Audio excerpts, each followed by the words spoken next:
Welcome, my friends, to the Sage of Quay Radio Hour, your home for free and critical thinking. And I'm your host, Mike Williams.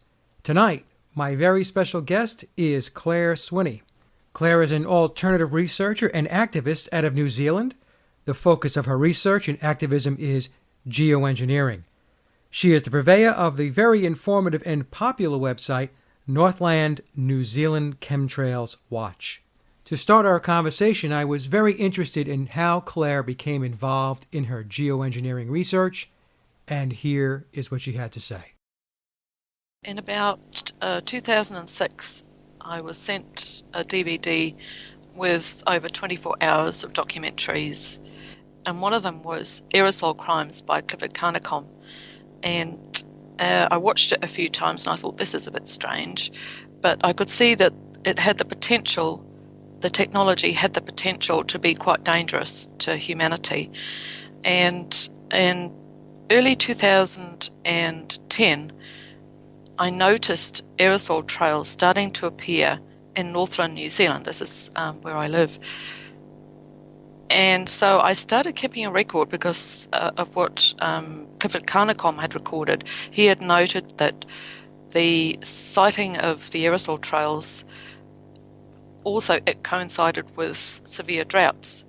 And so I was waiting for the drought, and sure enough, we had a very severe drought here. It was the worst drought that we'd had in Northland in decades. And also, as well as the aerosol trails, we started seeing strange cloud formations, another indicator that weather modification technology was being used. Like, for example, perfect circular imprints in the clouds, ripple formations, and we saw straight lines in clouds. So it became apparent that weather modification technology had been implemented not long after the Copenhagen summit in December 2009 failed. It was more or less 2 weeks after that. Then we started to see the sky filling up with this material. And so I thought, well, it's important to keep a record of what's going on here. This is a crime that's been committed. So I started a website called Northern New Zealand Chemtrails Watch, and it's grown from just getting the odd bit of information, the odd person who's interested in what's going on. The website probably gets about 600 hits a day, which compared to Geoengineering Watch will not be very much at all. But for Northern New Zealand, we've only got a small population. I think that's pretty good, and more people seem to be aware of what's going on and contributing, sending photos. Well, that's interesting because you mentioned the cloud formations, and to fast forward a little bit, recently NASA released a new cloud chart. Did you hear about this? Yes, and I noticed here there's a guide that was put out for children called the Kiwi Kids Guide to Clouds, and in that they included pictures of chemtrails. Mm-hmm. And they labelled them cirrostratus clouds. And this brochure was put out by NASA, the Royal Society, and the Ministry of Education. So who's involved in covering it up? NASA, the Royal Society, and the Ministry of Education. Yep, that sounds like the same brochure, Clare. Yeah, this one was for the New Zealand children, but same program of brainwashing. Yeah, because it made its way here too into the States. Yeah, on a government-sponsored channel, TVNZ, see chemtrails being presented as normal clouds regularly. Like, for example, I understand the day before yesterday, during the 6 o'clock news, a chemtrail was shown and it was described as being normal cloud. And last week there was a chemtrail shown and it was described as a feather cloud. It was actually an aerosol trail that was dispersing. There appears to be a program of deliberate brainwashing going on, which is quite worrying, really. To add to what you're saying, Clare, they've added the chemtrails to children's movies, advertisements, billboards, magazine ads. The weather reports, as you mentioned, you'll see the weatherman come on TV, and behind him is a screen, and he's giving you the weather, and we'll see the aerosol spraying lines behind him. And he never makes mention of it. It's just there. And by doing this, the person that is watching is conditioned to believe that these are normal cloud formations and that this is a normal looking sky. Yeah, and I noticed that Microsoft products include quite a lot of chemtrails. So people are staring at their laptops, oblivious to the fact that they're being brainwashed while they're using their computers. I think XP includes screensavers that have got pictures of chemtrails on them, and also Windows 7 that's got some things that look like chemtrails, yeah, stylized. And what we're calling out is there is a concerted effort to condition the masses through propaganda and covert means. Right. When you see it during the weather programs, during the 6 o'clock news, and you've got a weather presenter saying that this aerosol trail, well, he doesn't say it's an aerosol trail, he'll say it's a feather cloud. And they're deliberately going out of their way to invest this energy into making things that are new to New Zealand. I mean, we didn't start seeing chemtrails regularly until early 2010. That's when you started seeing them regularly? Yeah. We had a head start on you, I think. When did you start seeing them, Mike? I want to say that I started becoming aware of them around 10 years ago, but not to the magnitude and the volume that we see them today. Here where I live, there is almost not a day that doesn't go by where they're not spraying. And the planes come from the south and they fly north, and south of us is a military base, it's Fort Bragg. So, short of me driving down there and watching airplanes take off at Fort Bragg, I have to assume that, and of course, anybody listening, it is an assumption, that they're most likely flying out of that military base. Because it's very consistent. They come from the same direction, they head north, they fan out, but they always have the same point of origin. So it's very, very interesting. And what you say is backed up by what Kristen Megan said about seeing the large volumes of aluminium and barium on the Air Force base she was working at. Yeah, I tried to get Kristen on the show. I reached out to her, but I haven't heard back from her yet. So hopefully I can get her because I would love to talk to her about that. We're quite lucky to have someone that's come out that is an insider because it's so rare that you do get someone. It's such a secretive program, isn't it? Oh, absolutely. Think about it. Nobody has really leaked anything. I mean, I don't even know really of any pilots that have come out and said, yes, I dispersed this. No.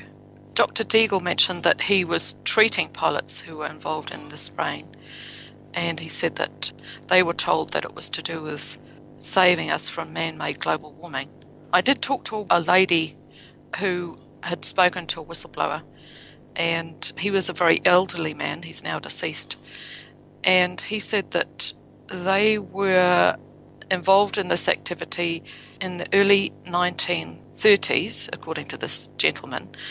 And he said that they were very interested in the weather, and they had been for a long time. And she said that while I was talking to him, he burst into tears. And she said that she got the impression he was crying because there was so much he did know, but he couldn't talk about it because of the confidentiality agreements they sign into in the Air Force, which is, I understand, one of the most highly classified areas of work in the military. I struggle with people who know what they're doing. Many of them have to know that what they're doing is not a good thing. Because people say to me, well, Mike, how do you know it's not a good thing? I said, look, if it was something that was good for humanity, they would be plastering that all over the place. We would be hearing about that 24 hours, 7 days a week.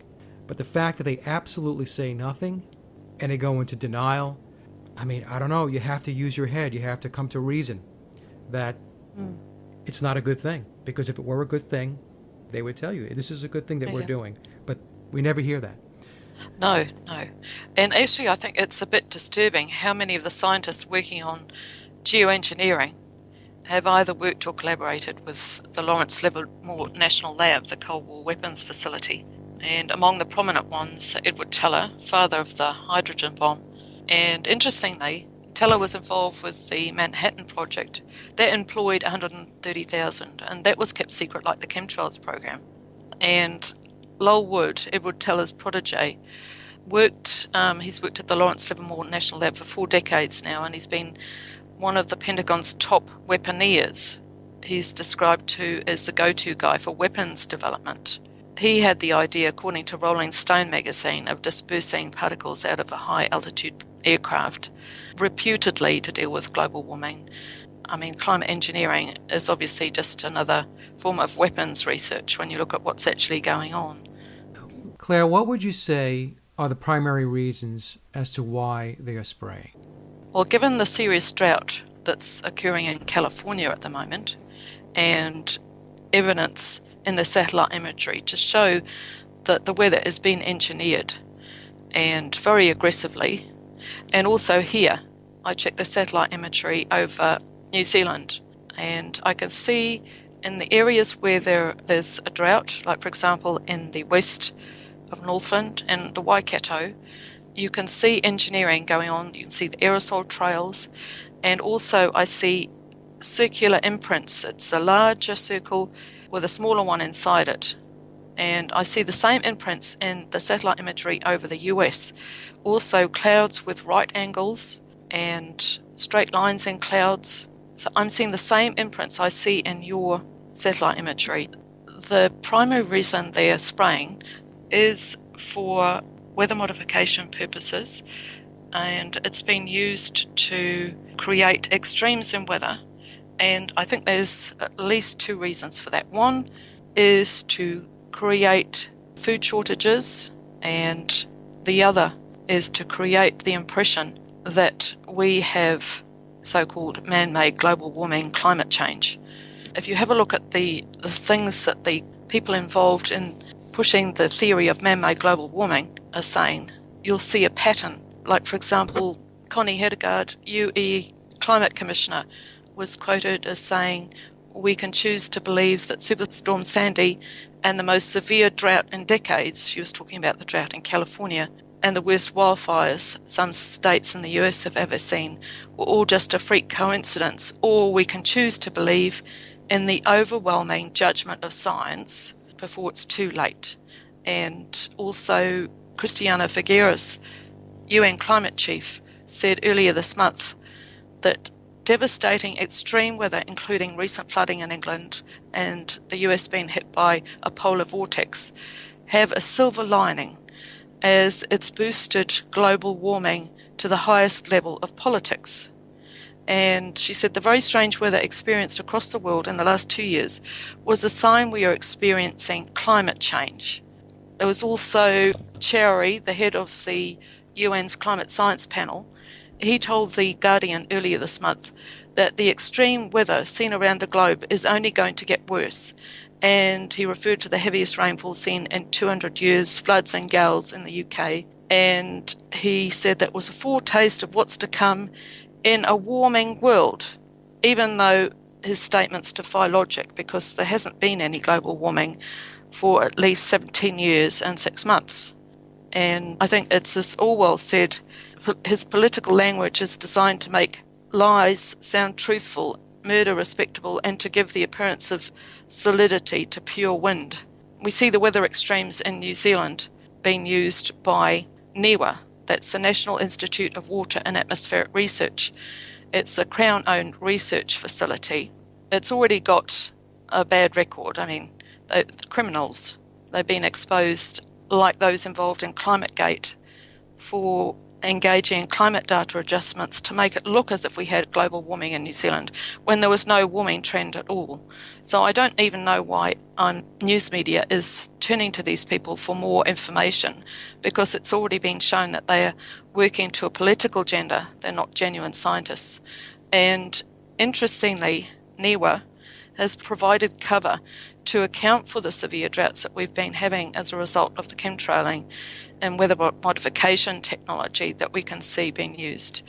And as I mentioned, you can see it quite clearly in the satellite imagery, clouds with right angles, circular imprints in clouds, numerous aerosol trails, gigantic gravity waves, which would require the presence of severe thunderstorms in natural circumstances, but now they're evident regularly. NIWA provides satellite imagery on their website, and I see a note that says that they also process it. So it makes me wonder what they could be hiding. For example, with the circular imprints, when they become too obvious, it will be, I suppose, in their favour to conceal what's going on.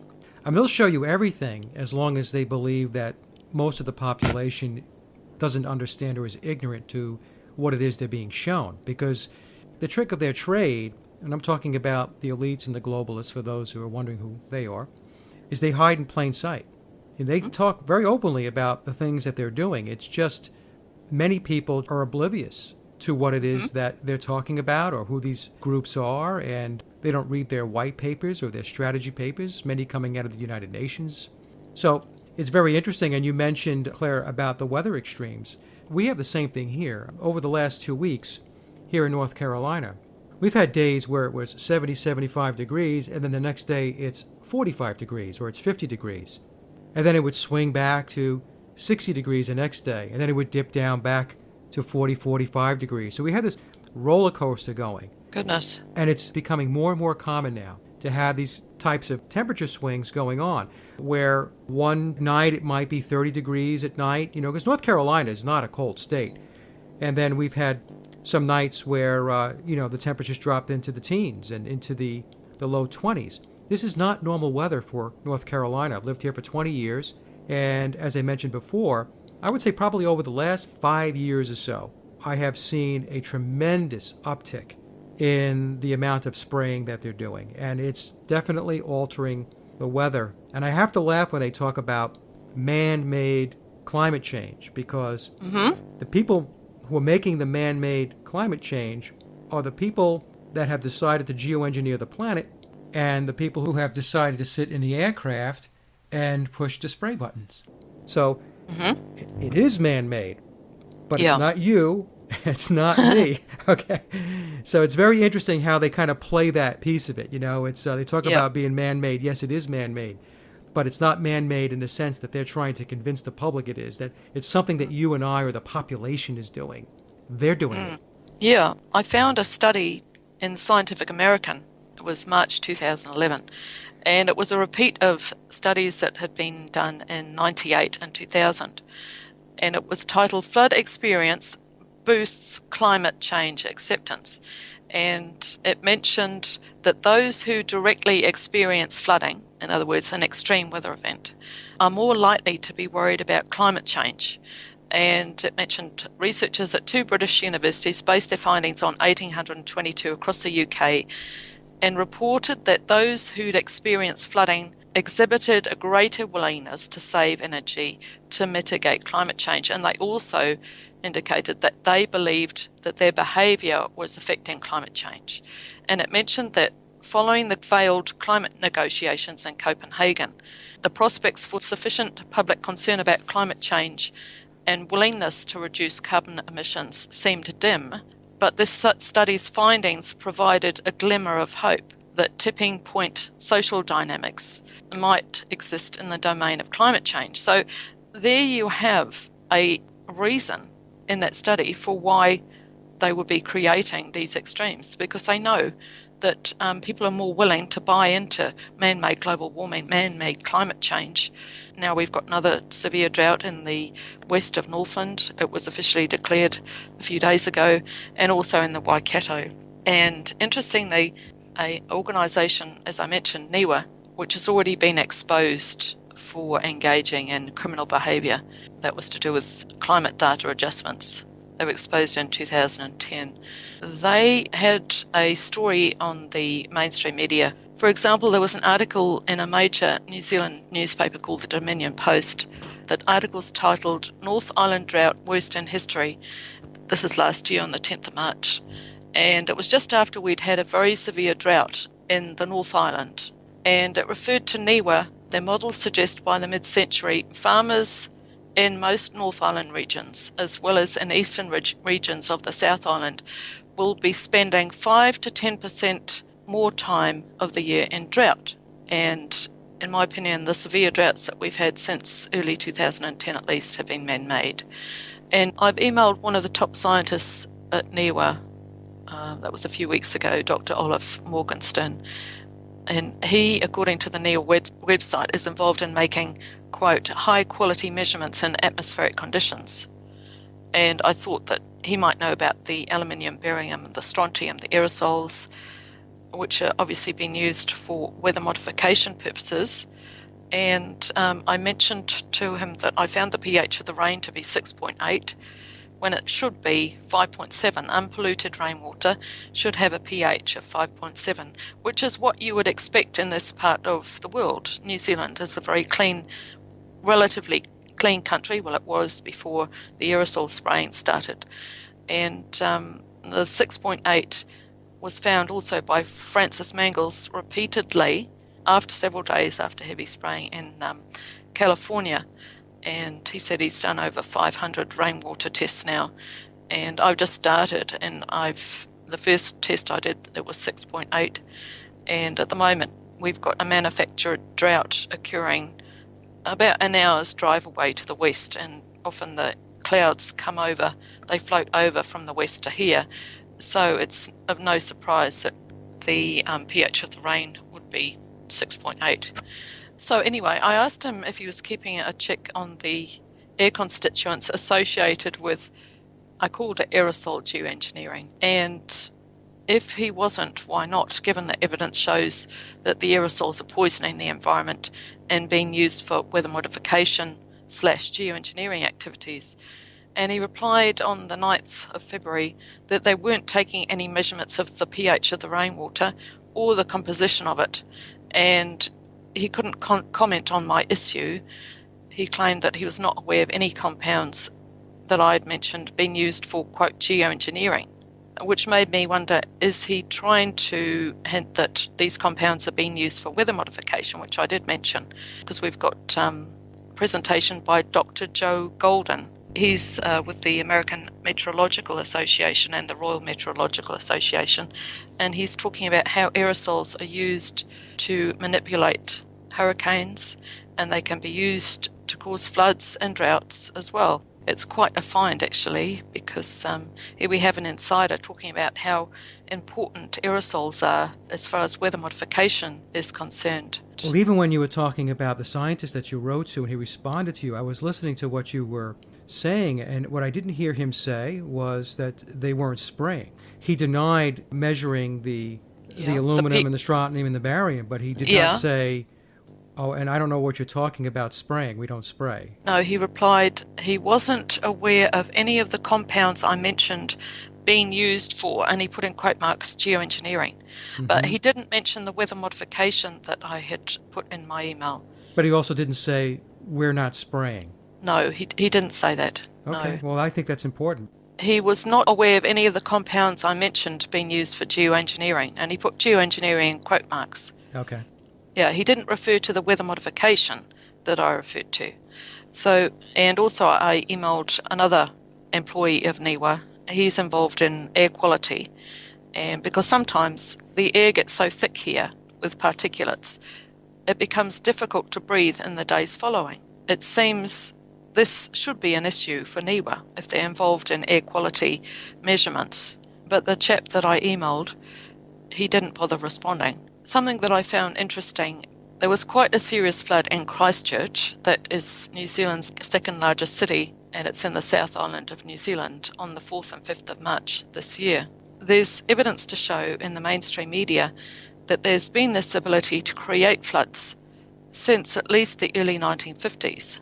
And so imagine the technology that they have now. In the days preceding the flood, I was sent the photographs of a lot of aerosol spraying going on, also ripples appearing in the cloud material. And the day before the flood, 25 kilometres away, very strange looking clouds, unnatural looking clouds. I mean, if you saw them, you think, oh, what the heck? It looked like something from a sci-fi comic. Interestingly, there was a story in the mainstream media here on the 23rd of March, which mentioned that NIWA is keen to study the relationship between climate change and extreme weather events, and they want the public's help. And they say all you need to do is provide your computer. And the story refers to the Christchurch flood, and it mentions that it's the goal of many scientists to find a link between such extreme weather events, which evidence showed, in my opinion, was engineered. And to find a link between such extreme weather events and so-called man-made climate change. In other words, to prove that it's a result of burning fossil fuels, excess carbon dioxide, and it's all our fault. Yeah, of course. It has nothing to do with them spraying. Yeah, exactly.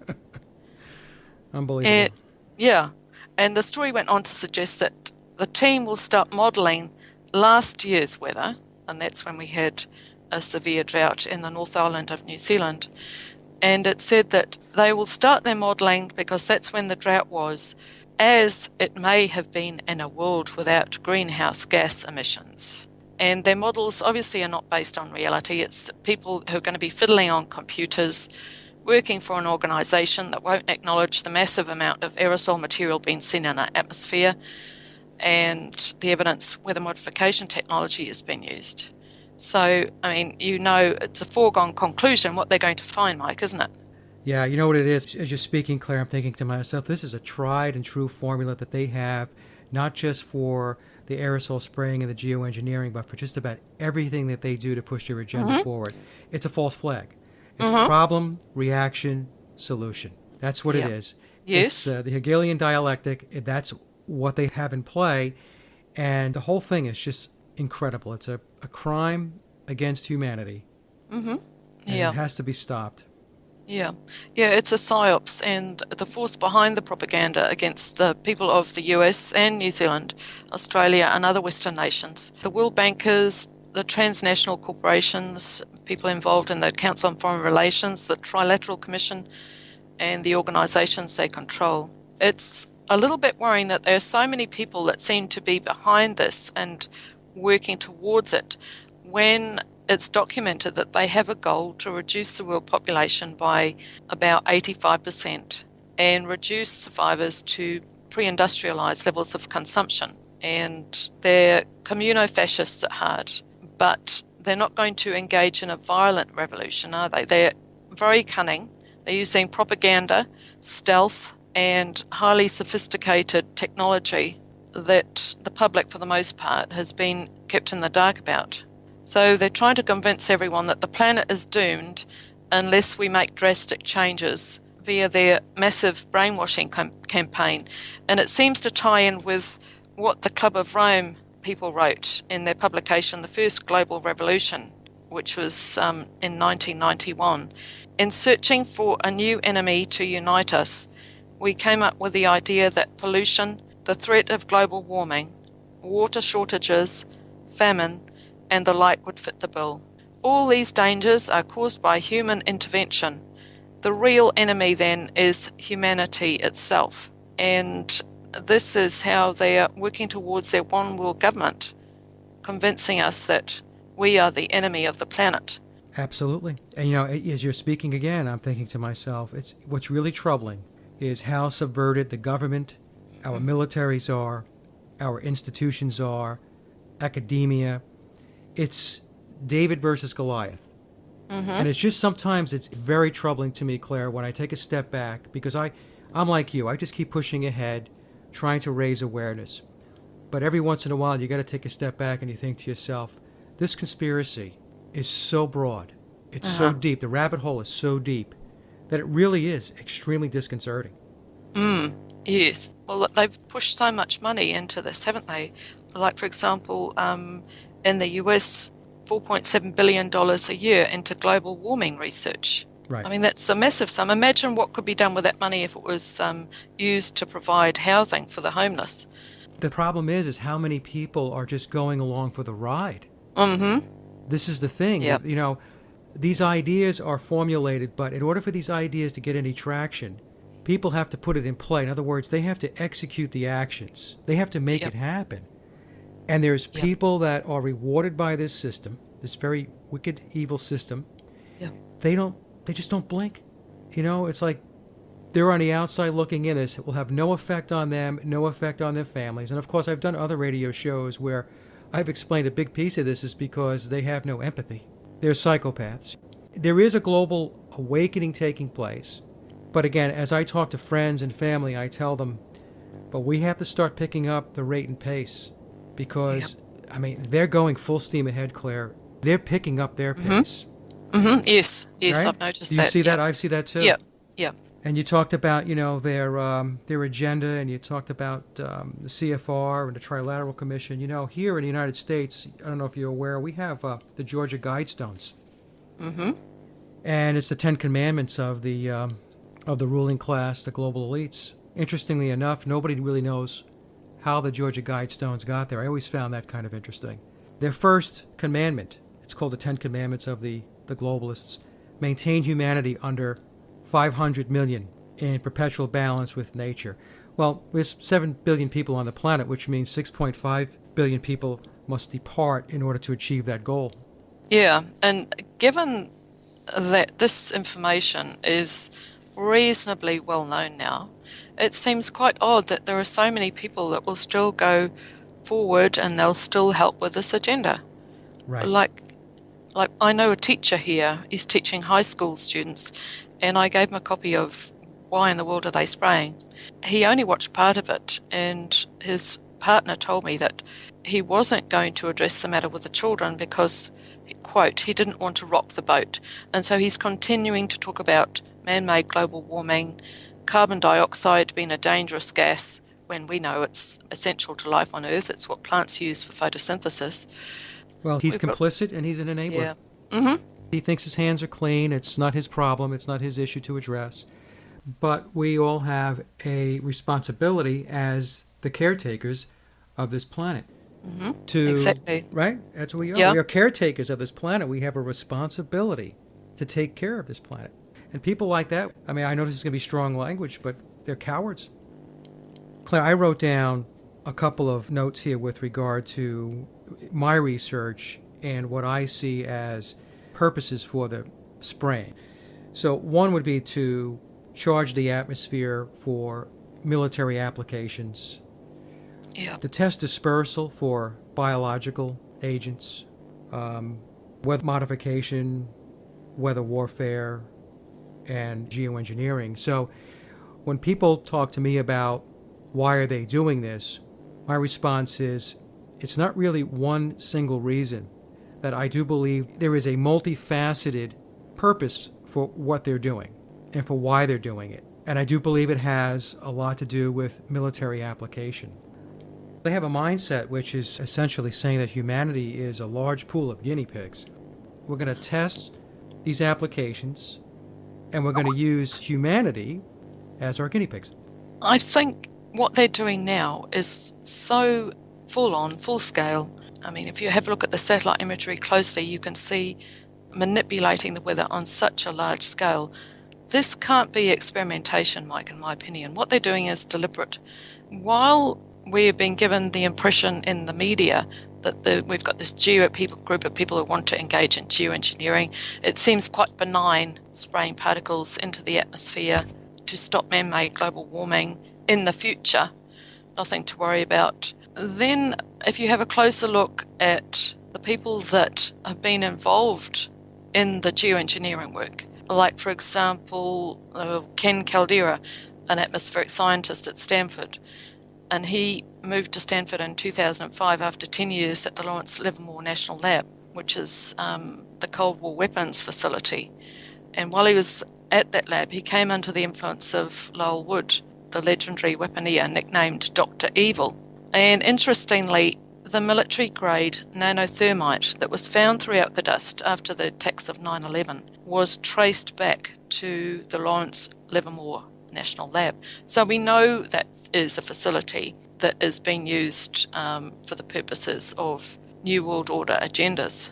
And actually, it's a bit disturbing how many scientists working on geoengineering have either worked or collaborated with the Lawrence Livermore National Lab.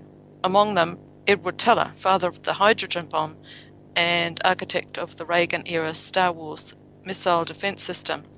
And he was actually the inspiration for that lunatic character that was quite happy to blow up the world that Stanley Kubrick called Dr. Strangelove. And Lowell Wood, Edward Teller's protege, I think I mentioned it, he said that they will engage in geoengineering inevitably at some stage.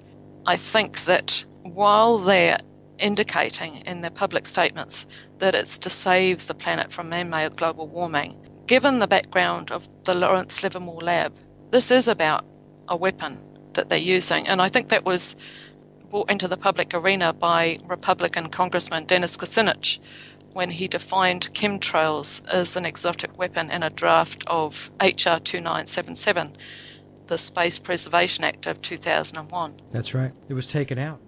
Dennis Yeah, Kucinich had put it in, and then in the final draft, chemtrails were pulled out of that whole section under exotic weapons. really is a secretive program. But something that Lowell Wood said to the Rolling Stone magazine, I found it quite interesting, is that everything you need to know is out there if you know where to look. And then he said, well, virtually everything. But he's saying that if we want to find out what they're up to, the information is there. And there is actually a website, a government website related to aerosol trails associated with the Department of Energy in the United States. And when people say to me, chemtrails, that's just a conspiracy theory, you're a nutter, I direct them to this website, which I'll go and get the name for it. Yeah, what you can do, Claire, if you have the name or if you can give it to me later, I'll add it to the show notes. Yeah. You know, the problem is, and I run into this, is the information is out there. There's no doubt about it. But there's so much information, and it's intentionally done this way. Tons of disinformation also. Mm-hmm. So you have to plow through all the lies and the deception to get to that grain of truth. Mm-hmm. And that's the problem. The problem is that we can get to the truth, but it takes a very long time. Very long time, right? So while we're researching and we're trying to put the pieces of the puzzle together, just to take these little grains of truth and get them together to try to build a bigger picture out of it, they're off and running. So by the time we figure something out, they've implemented or well on their way toward implementing. And I picked up your point before, and I believe you're right. I had said it's a grand experiment, and it sounded like what you were saying is, hey, Mike, it's beyond experimentation. Yeah, because evidence shows that they've been using this technology for decades. They were using it in the 1940s. Yeah, there's an interview on the BBC website and related to a flood that was created in Lynmouth, UK. They interviewed people who were there at the time. There was someone who mentioned that they were doing work related to weather modification in the late 1940s. So imagine what they're able to do now with their new technology, their Star Wars weapons. And it might be worth mentioning that there does seem to be evidence that they're using advanced technology for spraying the chemtrails. I've seen pictures on the internet of what looks like a flying saucer. Yeah. And there's a skydiver in New Zealand called Graham Bull. He was, I think he was with the military. And when he was up at approximately 10,000 feet, he said, I can see on occasion these aircraft. He said, I don't want to say what I see, because if I do, I'll be put in a hospital. He said, aircraft without wings, spraying aerosol trails, he said, very rapidly. And this could be where a lot of the material that we're seeing in the atmosphere is coming from. It's not from the airplanes, it's from advanced technology that doesn't use oil, I'm guessing, which is highly ironic since they're telling us we need to stop using fossil fuels. That's for us. The fossil fuels, that's put upon us in order to create scarcity. That's not what they're using. No, and... but, you know, Clay, you're on the point about like a saucer type of vehicle. I notice might sound crazy to folks that are listening to this, but I have a very, very good friend of sound mind who lives up in New York, and I remember him telling me about 9 months ago that in the New York area, Long Island in particular, that he was watching these trails being laid, and what he was seeing was craft without wings. I remember very vividly having that discussion with that person, and you know, what's the chances that I have somebody that I know and you have somebody that you know coming together and explaining the same exact phenomena? Yeah. You right? Yeah.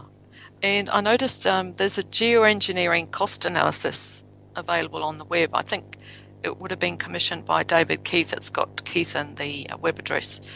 And it was by Aurora Flight Sciences. And it states on it was commissioned by the University of Calgary and dated July 2001. And in there, Aurora Flight Sciences provides a variety of different ideas for engaging in geoengineering.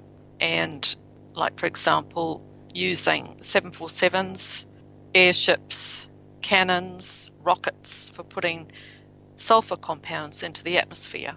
One of the craft that they propose looks like a blimp. It was called, I think it was a hybrid vehicle. I think it might use helium, and it didn't look as if it had wings. And I showed it to Graham Bull and I said, could this be what you saw? And he said, no, this is not what I saw. It was moving far too fast, implying that this was far advanced. And so while the public sector is struggling away with these ideas, creating craft to try and get to the altitudes, like, for example, David Keith seems to want to have aerosol sprayed at 100,000 feet, and that's 30.5 kilometres approximately. There's not the conventional craft are unable to do it. It seems that the military-industrial complex, which is behind this weather engineering, does have the capability, if what Graham Bull and your friend are saying is correct, which I'm sure it is. I have no doubt in Graham's integrity. To me, it's a no-brainer that the technology that they have is so far advanced. See, what they show us is just appeasement. It's just to keep us kind of occupied and in wonderment, if anybody is even paying attention. But it's just a sideshow. The technology that they have is just mind-boggling. The sooner people get their heads wrapped around the fact that this technology is available and that it's in use, and it's been in use for a long time, more pieces of the puzzle will come together. Yeah, and Dr. Robert Bowman, he worked on the Star Wars program, I understand. Yes. And he told Alex Jones during an interview that the moon landing, he said, was faked. That was because they wanted to conceal the technology that they were using. Exactly. Yeah.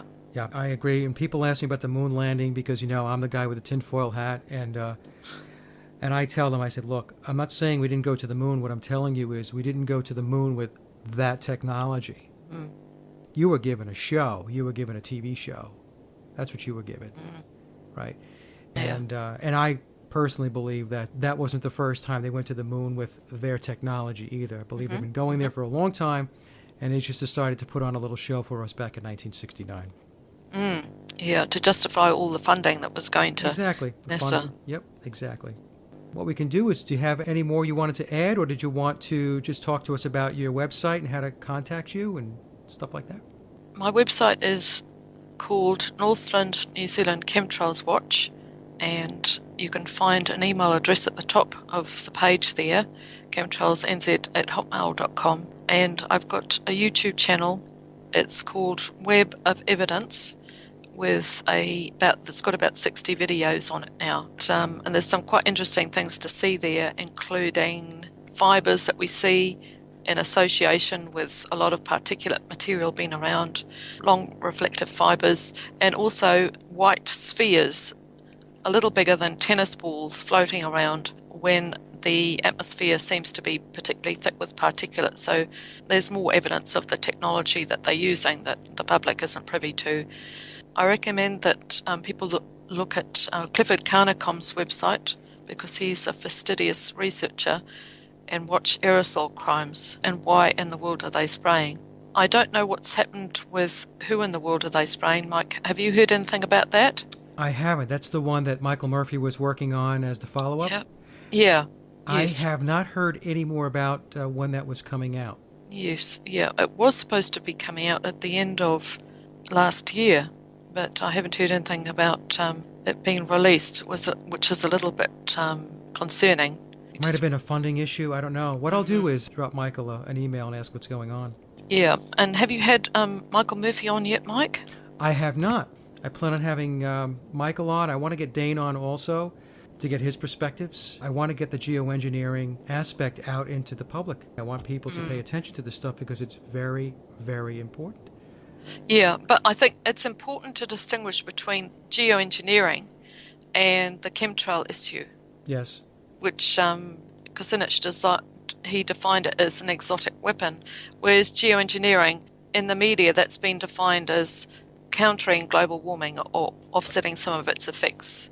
I don't even refer to it as chemtrails anymore. I mean, we did back and forth here in this discussion, but whenever I post something on Facebook or I put something on the blog, I refer to it as geoengineering aerosol spraying. Yeah. Because many people, as soon as they hear the word chemtrail, they tune out. Yeah. They just tune Yeah. out. It's a very tricky situation, isn't it? It is. Because the geoengineering, it's being proposed to be done at a much higher altitude than the chemtrails that we see being sprayed. We see them at about 30,000 feet, 35, where the aircraft engaged in normal passenger flights are flying at. Yeah, I think, commercial altitudes, 30, 40,000 yeah, feet. They're saying above 40,000 feet for the geoengineering. Is that what you're saying? yeah. Well, in that Aurora Flight Sciences Okay. cost analysis, it mentioned one of the heights, the highest one proposed was 30.5 kilometres, which is about 100,000 feet. And jet aircraft will normally fly at about 30, 40,000 feet, which is about 9. Right. And which is where we're seeing a lot of the aerosols, which seems to be a lot lower level than the geoengineers talk about spraying the aerosols. So it does seem to be two separate things. There's something going on. It's multifaceted, and Yeah. just hope we could figure it out in time before it becomes too late. Let's hope that the public wakes up. Because Exactly. goodness. Yeah, because this has been used as part of their con game, their man-made global warming, creating extremes in weather and trying to win support for a one-world government. And I think that politicians complain about the non-problem of increasing concentrations of carbon dioxide, and they ridicule the people who mention chemtrails. And it's because we don't help in their efforts towards a one-world government, which is what it's really all about. Everything's marching towards the formation of a one-world government. And Well, the politicians, they're all there. That's the puppet show. They're all there Yeah. to run interference and run cover for everybody that's up above them. And, most of the public believes that, they're dealing with some congressman here in the United States and the buck stops there and they have power and authority. They're puppets. That's all they are. That's why nothing gets done, because nothing is supposed to get done with these people. Their job is not to get anything done. Their job is to bamboozle the public and keep them distracted and keep them off balance, argue, debate, all kinds of inane types of topics and arguments. In the meantime, the real agenda continues on, mostly unimpeded in many instances. Every once in a while they hit a hiccup where they run into some resistance or maybe something didn't go as planned. But I'm not trying to be negative here for anybody who's listening. It's the reality of the situation when you see the extent of what's going on and you see who is involved. Somebody has to put these aircraft into play. Somebody has to put advanced technology into play. The people that are doing this, we're talking about very, very powerful people and powerful organizations that are able to do this. And that's why really humanity has a tough row to hoe. And the only way we're going to be able to defeat this is we have to, as you said, the public has to become aware, because we have got to reach that critical mass. We have to reach that. Now, I don't know what critical mass, what that number is. From my calculations, we're not there yet. No, I think that I've noticed since the aerosol spraying has become so much more obvious, and you've seen it in the States as well, haven't you? Oh, yeah. It's a lot easier to wake people up now, isn't it? You can just point up and say, keep your eye on that trail, watch it spread out. It's not a vapor trail. Claire, I would tell people, say, look, go outside at about 6, 7 o'clock and look up in the sky. Pretty much clear, right? Okay. Mm-hmm. At around 8:30, 9 o'clock, at least here, what will happen is they start flying their routes. By noon, 1 o'clock, the sky is a whiteout. It's this milky white cloudiness hanging over us with a hazy sun trying to break through. Yeah, I think it's a medium for the use of directed energy weapons. You can see the ripples start forming after a while. Yes. Variably, yeah. Yep, we see them all the time. Manipulating the weather. So anything else, Claire, we want to talk about? Because we got a lot of information and a lot of content. I didn't mention, and perhaps I should have done, about John P. Holdren on March the 19th, because this is quite significant since it's coming from the White House. I'll just say it quickly. On March the 19th, White House science czar John P. Holdren was emphasising a supposed link between extreme weather events and climate change. Another one. it seems evident that because there's been no global warming for over 17 years and 6 months, as I mentioned, the politicians and others calling for action to halt climate change have shifted their focus to worries about extreme weather events. And in this press release that was on the White House website, it mentioned there's going to be a new climate data initiative which will link extreme weather events to climate change. So we can see, here's another motivation for creating these droughts, floods, and hurricanes. Yeah. Well, there's no end, Claire, to the level of deception and the lies and the propaganda that they come up with. I mean, they have one objective, as you mentioned before. They want to push their New World Order forward. They want to implement that. They want global government. And so they will continue to come out and try to tie these things together and try to leverage the fact that most people don't know anything about what they're talking about and will take their lies at face value. And this, of course, is part of the problem. And this is what you and I are trying to do. We are trying to get people to wake up and understand that they are being lied to. And they need to start doing something about that.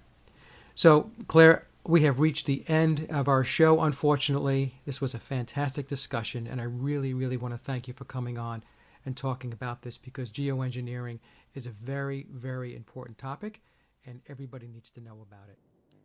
Oh, thank you. And that concludes our discussion with Clare Swinney. I hope you enjoyed the talk as much as I did. And if there's one takeaway from the show, I would like everyone to look up, because you are being sprayed, and to be vocal and to get involved. And I would like to thank everyone for listening and for visiting the blog, sageofquay.com. And please visit my other website, laboroflovemusic.com, to take a listen to my CD, Leaving Dystopia. And remember to live in truth and always serve creation. It's really that simple. See everyone next week. Be safe, enjoy, and God bless.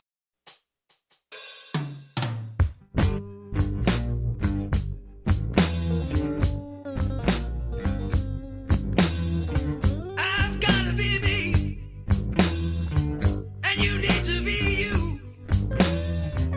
Just set your